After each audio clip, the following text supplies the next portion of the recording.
Hello friends,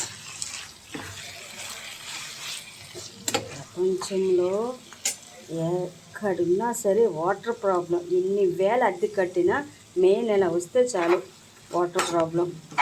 ఈ water వల్ల ఈరోజు ఇట్లా అయ్యింది. ఏం చేస్తాం ఫ్రెండ్స్, సాయికి అమ్మ నాన్న లేరు కదా. వాడి ఆకలి అంటే నా కడుపు తరిగిపోతుంది కదా. అమ్మగా అన్నం వండి పెట్టాలి కదా. సో నేను అన్నం వండి కూర వండి జ్యూస్ చేసి పెడితే వాడు చక్కగా ఫ్రిడ్జ్లో తీసుకొని తింటాడు. వాడికి ఏమీ తెలియదు ఫ్రెండ్స్, చిన్నపిల్లడు కదా. సో నా దృష్టిలో 20 సంవత్సరాలు వస్తేనే పెద్ద పిల్లలు. 16 సంవత్సరాలు అంటే చిన్నపిల్లడే కదా. వాడికి ఏం వంటొచ్చు. చికెన్ అయిపోయింది, రైస్ అయిపోయింది, వాడికి పెట్టేసి ఇంకా 3 days షూటింగ్కి వెళ్ళను. నా వల్ల కాదు. అయిపోయింది, నా పని అయిపోయింది. చాలా పెయిన్ వస్తుంది ఫ్రెండ్. కాలు ఇట్లా ఉంటా పడ్డది, ప్రాణం పోయింది నాకు.